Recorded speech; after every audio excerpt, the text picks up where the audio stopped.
30 years ago, two teenage girls, Jennifer Artman and Elizabeth Pena, were going home late one night because it was curfew time when they were assaulted. The horrible, horrible way they died is something that you can't really forget. Sir, you can't go down. I can't fight on, goddammit! No, I think it impacted me and a lot of us because we realized you can just be living your life and you run into that. And it's easy for you to think you can be careful yourself, but wait till you have kids and you have to let them go out on their own. You can't ever anticipate all the evil that there is out there, and that's what's so scary. I don't know how you ever forget all the details of what happened to each of those girls. The parents, what they went through with 5 trials and burying their babies. That's your son, buddy. No way. What's important in this case is the level of pain that Jennifer and Elizabeth's parents went through. And they didn't just bury their babies and deal with that grief. They helped fix the criminal justice system. And I think people need to know that.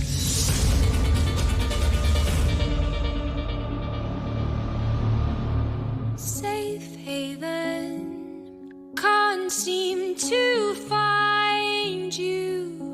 I'm craving a place to go. I know Jennifer from middle school, and I met Elizabeth in high school our freshman year. Jennifer was one of my best friends. It still hurts very, very much. My daughter, Elizabeth, she was a wonderful, wonderful person. She was always very, very happy, always smiling. She was definitely mama's girl. Jennifer was a little bit younger than I was, so she was a little bit more on the shy side, but she was starting to come out of her shell. They were both great friends, beautiful girls just starting to find themselves.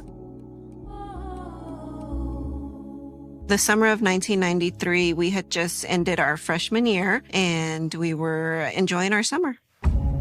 That Thursday night, June 24th, they had gotten together at a mutual friend's apartment complex just to hang out. Jenny was 14, Elizabeth 16, and typical teenage girls just, having fun. They went to a party, but they also had a curfew.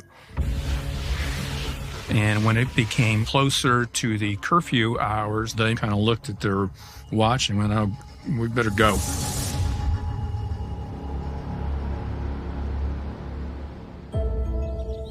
I didn't go that night, but I got a call the next morning from Jennifer's parents asking if I had heard from her because she hadn't made it home, but I had not. Initially, her parents were a little worried because it just wasn't like her to not call and let them know where she was. I don't think I really thought anything of it, just maybe they fell asleep at the apartment. We would hear from her eventually. But that evening, when we hadn't heard from either one of the girls, it started to get a little scary, and the parents first called the police that Friday.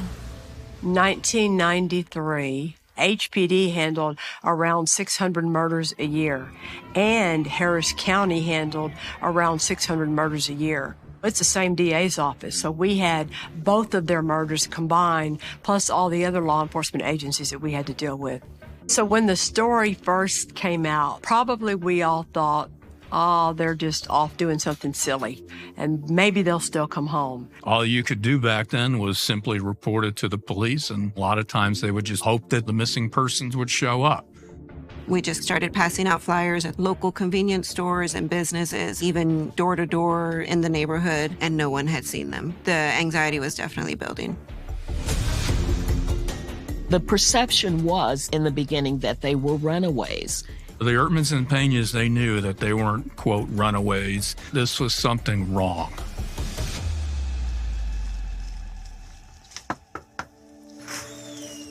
How are y'all? How you been, Kelly? I'm good. So he didn't tell you I was coming out here today. Well, I called him to see if I could come out here and talk to y'all. Because, well, she's not going to do the interview. That's okay. You want to come in? Yeah. She was a girly girl, though. She was a girly girl. You're right. Yes, you're right. She loved that, her makeup and her get dressed up and go out with her friends. And just be a girl. And she had gotten to be good friends with Jennifer, right? They was friends for 2 or 3 years before this happened. The girls, they just started living. I mean, they just started living. People always say, what happened that night that caused it to go so horribly wrong? Nothing, right? They were just coming home. They were just coming home from a birthday party. I wish they would have called us to pick them up. They just decided to walk. Well, it wasn't that far. It should have been fine, you know? It wasn't that far from my house to that apartment, but that was the worst decision they ever made in their life. The girls were missing. 4 days go by, and all of a sudden, there's a tip. We don't know their name, but the tipster said, you're looking for 2 girls. I know where they are. PC Chester Park. From the apartments to the park to Elizabeth's house, that was all walking distance. I kind of lived in the area. That's why I was really surprised when I got the call that something had happened there. When I got there around noontime, the crime unit was already there with a helicopter. I started walking across the railroad tracks. And then I went into the woods.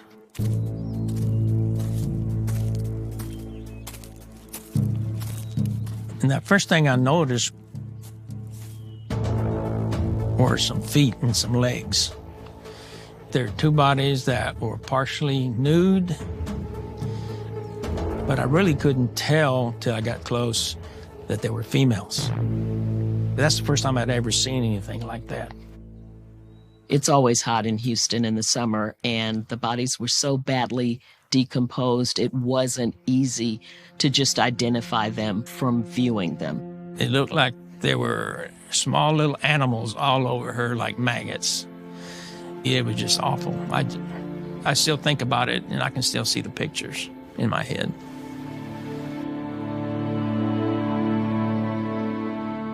And then I noticed clothes scattered all over the place. And then I saw a belt that was red, that kind of half of it wasn't there. It was just so horrific. I can remember like it happened the other day. The horror had been discovered, and the parents had found out.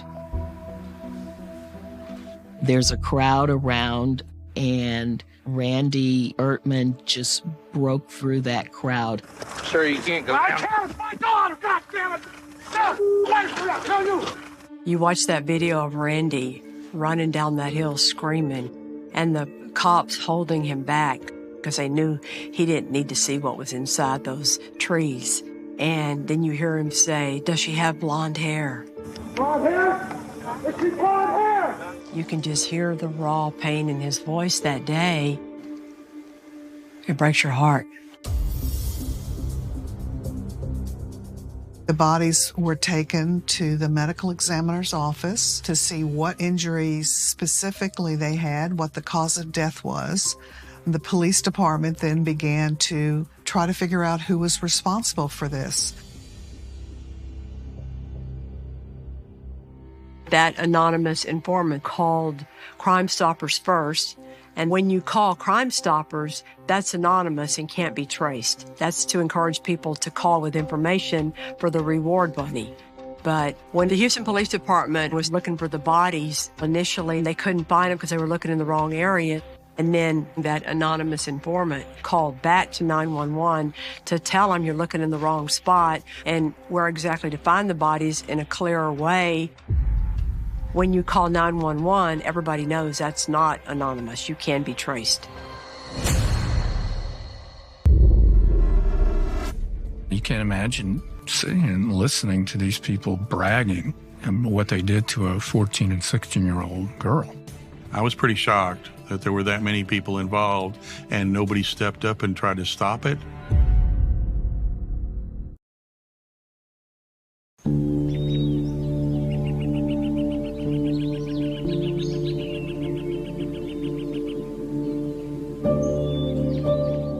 Mr. Ertman was right here with the police, right here. And he was trying to go in there to see if that was his daughter. Y'all had to hold him back? Yeah, he was yelling at the officers, so I came in behind him, tapped him on the shoulder, and he turned around with the fist, and I went, whoa, whoa. So I calmed him down. He kept telling me he wanted to see if that was his daughter. I said, you can't go in there.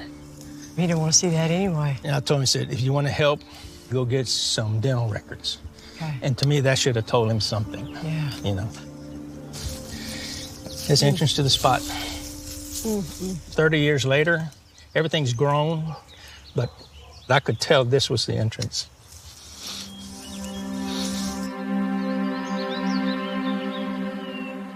Remember, you still picture in your head how their bodies were? Yeah, oh yeah. Oh yeah, I still remember the bodies.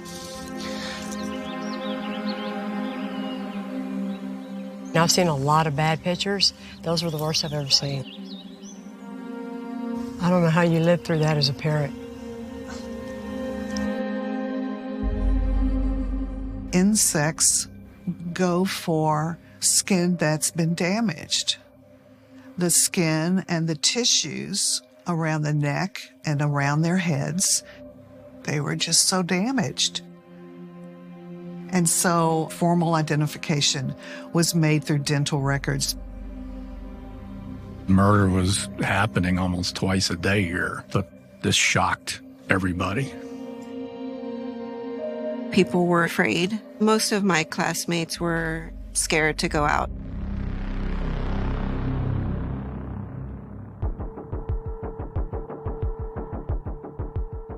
When working a murder case, the investigators start with their biggest leads first. And with this case, the police started with that anonymous informant, the person who reached out to give the identification of where the bodies were, and they believe who actually called in more than one time. I was able to get the telephone number traced, and that led us to a house in the Heights. The informant was Joe Cantu and Joe's wife, Christina. Joe begins to tell me what he knew, which involved his brother Peter. On the night of the murder, they were at home watching TV when Peter and a whole group of guys came rolling into Joe and Christina's house. Peter started telling them what happened. These boys went to their home right after committing the murders, and they were bragging. We raped them, we strangled them. Look what I got this watch. And it was almost like the jewelry was spoils of war, and they didn't seem to have any qualms about distributing the ill-gotten gains. They actually talked about, quote, having a good time, raping and then killing these girls. Joe's wife just horrified, mortified. And you can't imagine sitting and listening to these people bragging and what they did to a 14 and 16-year-old girl. Joe describes the group as a gang. Peter is the leader of the gang. It was a local gang called the Black and White Gang. So you had Peter Cantu, Jose Medellin, his younger brother Venancio Medellin, Ephraim Perez, Derek Sean O'Brien. They were initiating a new member, Raul Villarreal. They were beating the crap out of him, name-calling, you name it, to see if he was, quote, honorable to be part of this gang. And then all of a sudden, at the same time, you had two young girls that are walking through. Joe Cantu told the Houston police officers when the gang initiation was taking place, there was 8 people present, including the Sandoval brothers. The Sandoval brothers didn't like what they were seeing, and they said, I'm out of here. They took off, but they didn't call 911 or the police department. I was pretty shocked that there were that many people involved and nobody stepped up and tried to stop it. It blew my mind. For Joe and Christina to report this, that took guts. Both Christina and Joe were nervous about any kind of retaliation, but they knew what had happened was wrong. And I think they were unable to live with themselves if they had not said something. We went to the homes of these 6 suspects simultaneously, so one wouldn't call another one to say, the police arrested us, so you need to leave.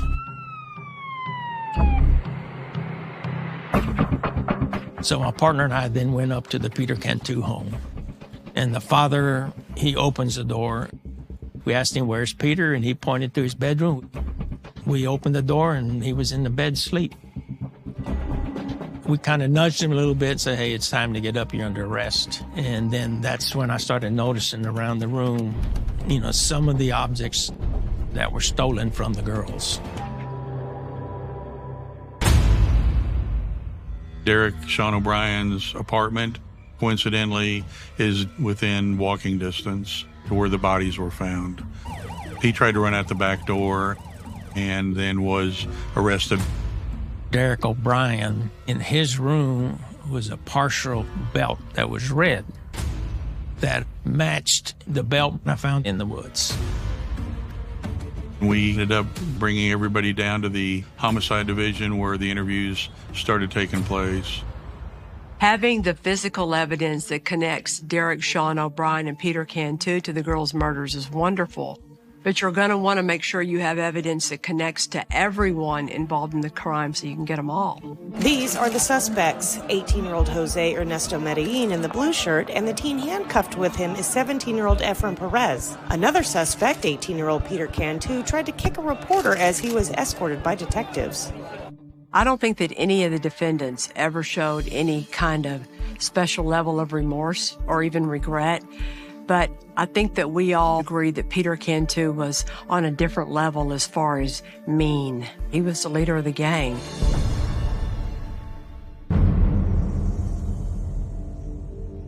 And they arrested all 6 of them, which I thought was a blessing, because I thought, God forbid, that they wouldn't find the individuals that did this to my daughter. I would have never got over this if they had not found all 6 of them son of a bitches. Excuse my language. I was 16 at the time, and most of the guys were 17, 18, and one 14-year-old. They could have been people that we knew in high school. They've been accused but not formally charged with capital murder and are being held on $100,000 bond each. Another suspect is only 14 years old and was taken separately from HPD headquarters to juvenile authorities. All the suspects were questioned at the same time. They were all separated, but all statements were kind of different from each other. These guys are all pointing fingers at each other when they're asking who grabbed him. One saying this one did it, one saying the other one did it, and one saying, well, I grabbed her, but I just grabbed her hand. Trying to get information about any kind of crime, much less a capital murder, from a gang member and asking them to talk on another gang member is pretty much impossible. And I would say it's just about the very hardest job any prosecutor ever has to deal with, because they're not going to talk. They know if they talk, that labels them for the rest of their life.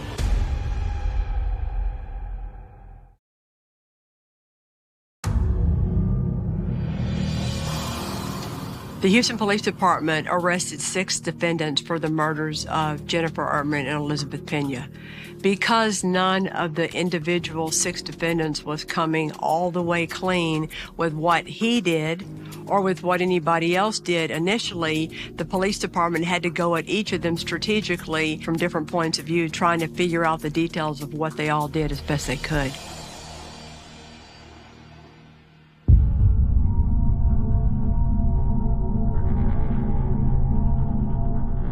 It was a matter of bouncing to these different rooms and talking to the detectives that had talked to them.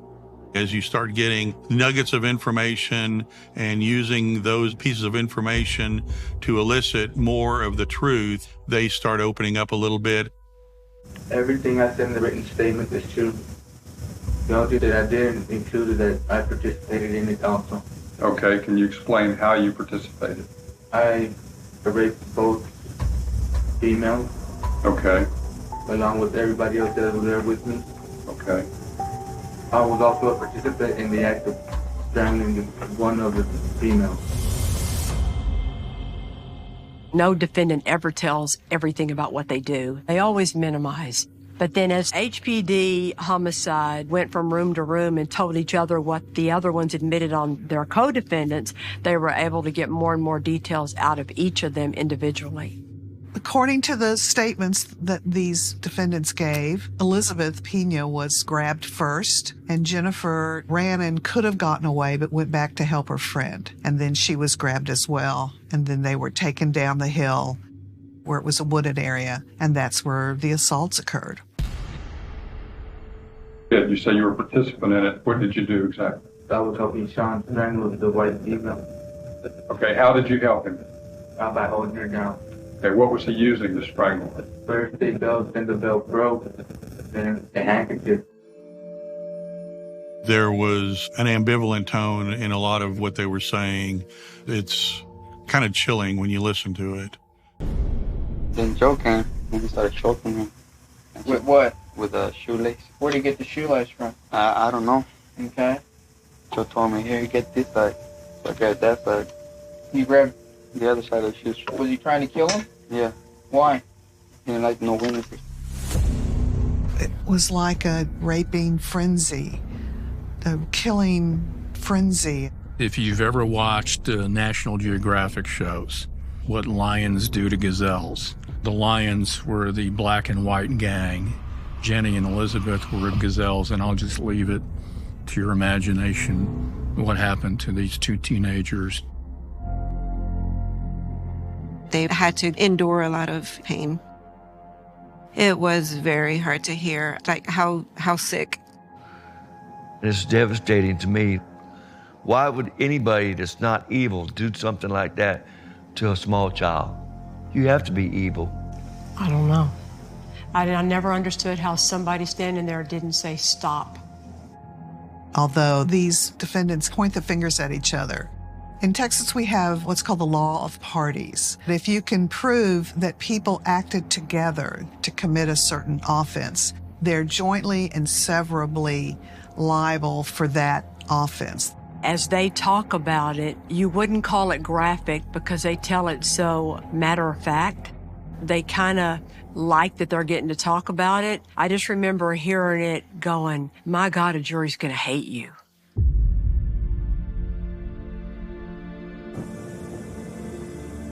The girls were buried 1 week after their bodies were discovered. Their funerals were held back to back, and they're buried in the same cemetery. I attended a funeral service for Jenny. It was an overflowing crowd. I mean, it was extending almost out to the street. I helped Jennifer's parents pick out some songs to play, at the funeral. I Will Always Love You by Whitney Houston, and Boys to Men, The End of the Road. I don't know how you ever forget all the details of what happened to each of those girls. If you've ever been the victim of a murder, like the Penas and the Ertmans, the parents, what they went through, losing their babies and burying their babies, think of a victim you've ever had in your whole career who's gone through more than them. I don't have any. There's not one.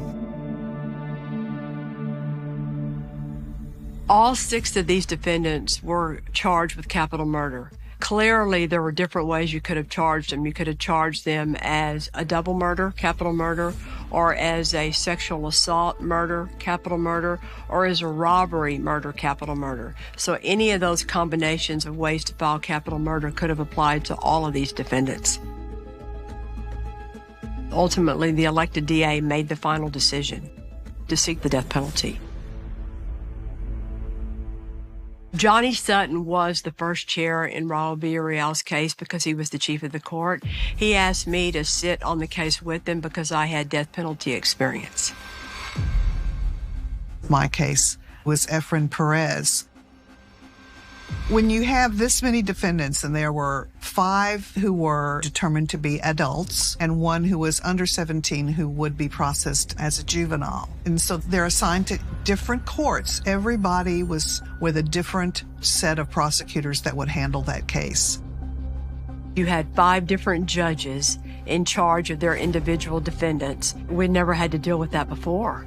The same witnesses over and over again times 5, the same cops, the same family, the same medical examiner did the autopsy. This was a first for everybody in all kinds of ways. Vinny Medellin went first because he's a juvenile. He didn't have a trial, just had a hearing. He pled guilty to aggravated sexual assault, and he got the maximum.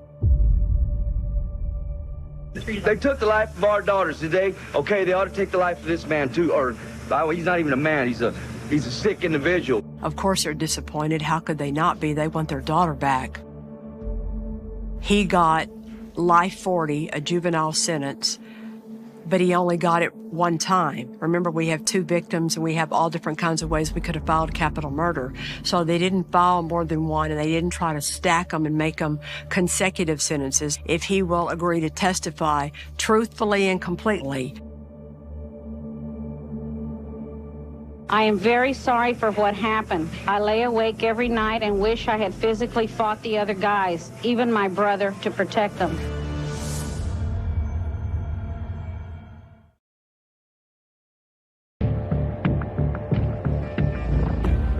It was originally planned that all 5 defendants were going to be tried at or around the same time to make it as easy as possible on the victims' families. But every judge is his own king. They decide when they want to go to trial, how fast they want to go to trial. And I remember Judge Harmon had Peter Cantu, and he was going first. Judge Harmon would have gone first whether or not Peter Cantu was the leader of the gang. He would have tried it the next day if he could have. He was ready to go to trial always, and if you were in his courtroom, you were going to work your butt off.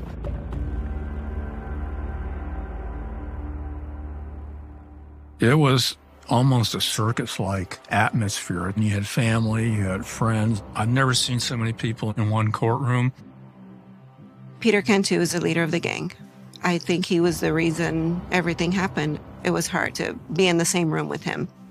When the gang initiation was taking place, there was 8 people present, including the Sandoval brothers. And when Jenny and Elizabeth walked upon the gang initiation, the Sandoval brothers, they bolted. Did they do anything? Did they call police? No. But at the very least, they did testify that they observed Cantu, Medellin, and O'Brien grab Elizabeth, and then when Jenny went over to help, grab her as well. You don't get to pick and choose your witnesses. You're not going to have nuns to talk about it. It's a gang initiation. So on the scale of do you believe the Sandoval brothers, they walked away because they knew this was horrible and they didn't do it. So I think that helped their credibility. And Joe Cantu also testified. Well, it was a big deal that Joe was willing to testify against his own brother and against the other gang members. The case might not have been solved without Joe. The families, they got out when the medical examiner testified.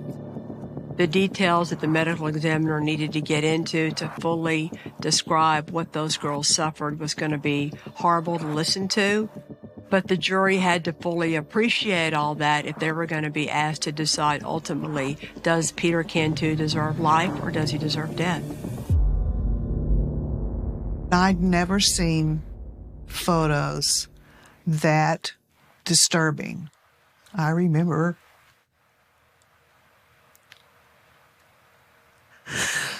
seeing them in my sleep, you know.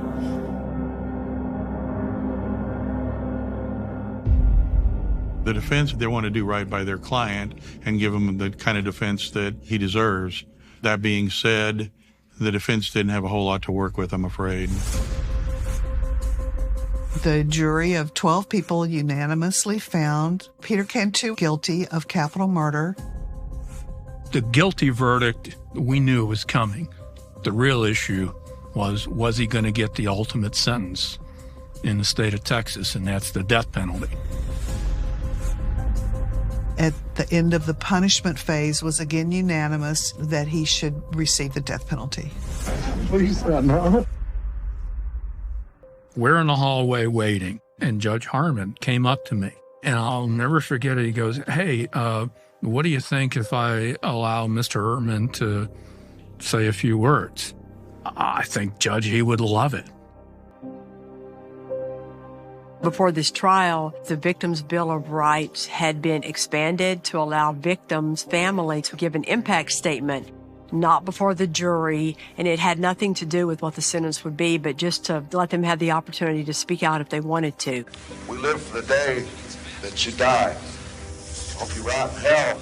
It takes a little bit off your chest to be able to tell the scumbags what they've done to you. These guys can get executed the way they did. Just left there on the ground, died. When Randy Ertman and Mr. Pena stood up, that changed the course of history for victims' rights in Harris County. Everybody now knew you could do this.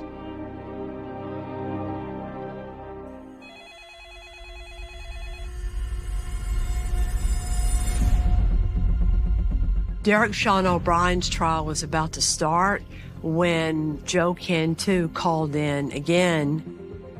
He had information that Peter Cantu, Jose Medellin, and O'Brien had committed another murder.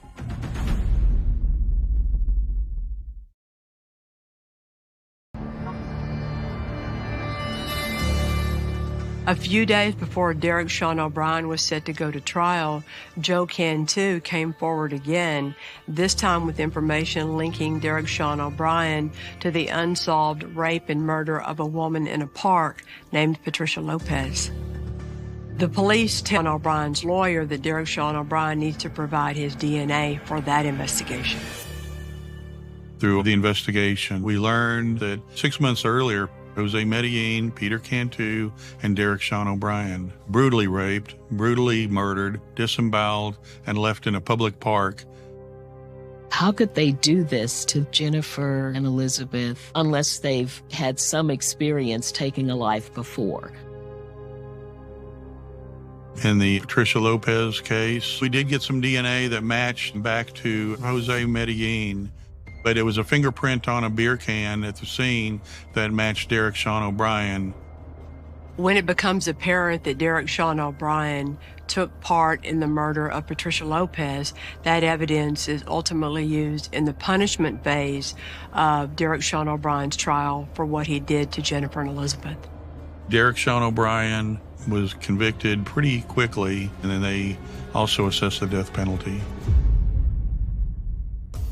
There are still 3 defendants left whose trials are set. The decision was made that we were going to try all 3 of those defendants at the same time, simultaneously, mostly just to try and take away some of the pain and anguish that Jennifer and Elizabeth's parents were having to go through, to get it over with. No one had ever tried to do that in a courthouse anywhere in this country. Johnny Sutton and I were in charge of handling defendant Raul Villarreal. He was 17 years old. He was the first offender. He was the one being initiated into the gang that night. And based on the evidence that we had for punishment, our case was the most difficult one to try. On September 13, 1994, the trial against Raul Villarreal began. Johnny Sutton started our trial with his opening statement where he laid out how the girls came up on the gang that night and told the part of the story that a lot of people didn't know, where Jennifer Ertman had the chance to escape. She could have run away, but she went back to help Elizabeth because Elizabeth was crying out to her for help. We opened our case by calling Sandra Ertman to the stand. That's Jennifer's mom. And she started out her testimony by talking about what Jennifer was wearing that last night she was alive.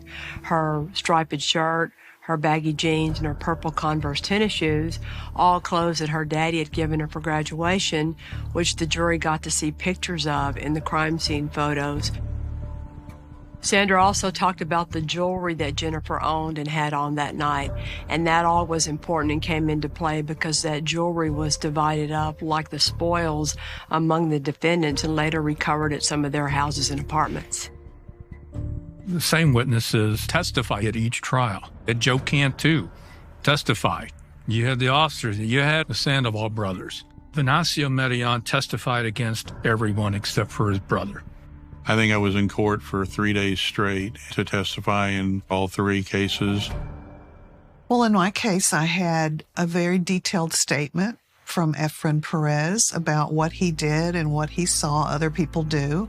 My daughter was the same age as these girls, and it was very emotional for me personally and to read the police investigation. We didn't have cameras in the courtroom in this trial for Efren Perez. We had a sketch artist, Robbie Pleasant. I'm questioning the medical examiner. It's Judge Ruben Guerrero with the jury, and the defendant is in there, and his attorneys, and Don Smith, who's my second chair. After the trial was over, one of the jurors approached me and said that I must have had ice water in my veins because when I was doing the medical examiner, that I didn't show any emotion. But it was just the opposite. There was a couple of the cases where some of the defense attorneys tried to mitigate their client's actual role in this. Raul Villarreal probably the most, because Villarreal was the one that was getting initiated at the time.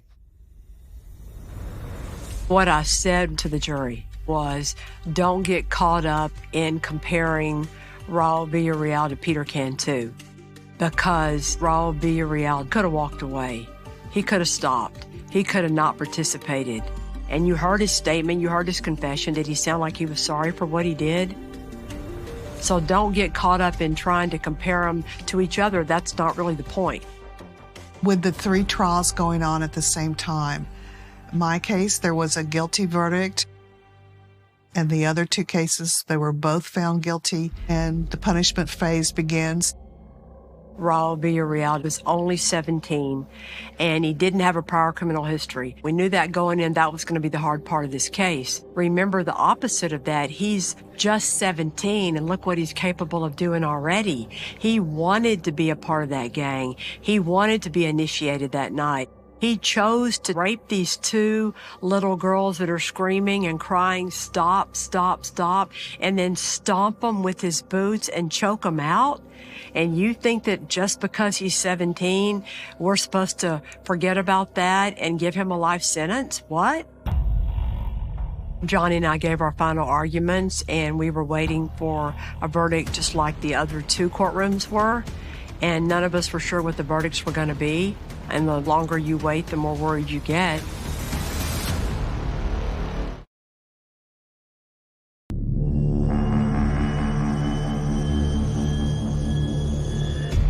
Although they were young, most people were in support of what the prosecution was going after, and that was death for all 5 of these young men. There is an argument on both sides, but in that case, the strength of any argument against it didn't get any traction. My case, there was a guilty verdict and a death penalty assessed, and the other 2 cases, they were both found guilty, and the verdicts were also the death penalty. Out of all 5 of the adult defendants, every single one of them was sentenced to death. I think it was the only time something like that had happened in the whole country. All hell broke loose. That's your son, buddy. From what I overheard, Mr. Perez shouted to Mr. Pena that it was his fault for raising his daughter that way. Tempers were high. People were angry. The potential for an explosion was there every day, all day long. After the 3 trials, Randy comes up to me and he said, you know, I'd really like to be there when they execute these guys. Can I do that? I said, you know what? That's a really good question. I don't know. Back then, when it came time for the execution to happen, the defendant's family and law enforcement could be there, but the victims' families had never really pushed that point, as surprising as that is. Today, it's way more routine and expected. I presented this issue not as a death penalty issue, but as a civil rights issue. All victims' families want is the same rights and dignity that inmates' families currently have. We testified in front of the Board of Criminal Justice. They unanimously voted 9-0 to change the policy. O'Brien was executed in July 2006. Joe Medellin was executed in August 2008. Peter Cantu, the so-called leader of the gang, was executed in August 2010. I thought that was pretty nice that I was able to go. It relieved me. It relieved me a lot to know that these individuals had died for what they did to my daughter. A couple of years later, the U.S. Supreme Court decides that you cannot give the death penalty to 17-year-olds. So that allowed a couple of these guys to get their death penalty sentence commuted. You appreciate in the big scheme of things, of our 5 defendants or 6, 2 were 17, but almost 18, and a couple of the other ones were 18, but barely. So why does a couple of months of when you're born matter that much in deciding what your ultimate punishment is? It doesn't make a lot of sense. And it was hard knowing that they weren't going to have to pay for what they did like the other guys did. We got 3 more that's still in there. I just hope to God they don't ever get out. I hope to God they don't. You know, the thing about all that you went through, and I don't know if you ever realized it, but y'all changed the whole criminal justice system for the DA's office too. The whole having to meet with people and prep to testify and sit through all those arguments and picking all those jurors. I don't know how y'all did all that. They went through more than any of us would ever want to go through in our whole life, losing our babies, and then they still were strong enough to do what they did to change the system. If I could help somebody else go through the living hell, I feel good about that. And Randy died several years ago, but I miss him so bad. Did he stay fired up to the end? Oh, man, he was a fighter. You know that. You too. I'm sorry, he was a fighter. So the pendant that I'm wearing was Jennifer's. And her parents sent it to my older daughter, who's named after Jennifer, for her high school graduation. So 10 years ago, she wore it when she walked across the stage. So she had a piece of Jennifer with her since Jennifer was never able to walk across the stage. It meant a lot. Thank you, Kelly. Thank you so much. All right, you be good. They're really good people, and they're strong. I don't know how they've survived. I don't know how they continue to survive. I don't know how they do it.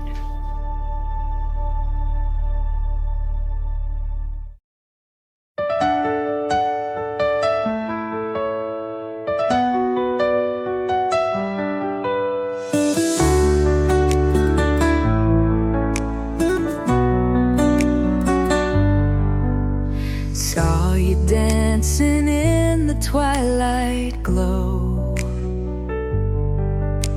a melody only my heart could know. Your laughter sang like a sweet refrain, pulling me closer through the joyful rain. Your love's a spark, lighting up the skies, echoes of forever in your eyes. Every heart beats a song so true. I'll dance through the years just holding you.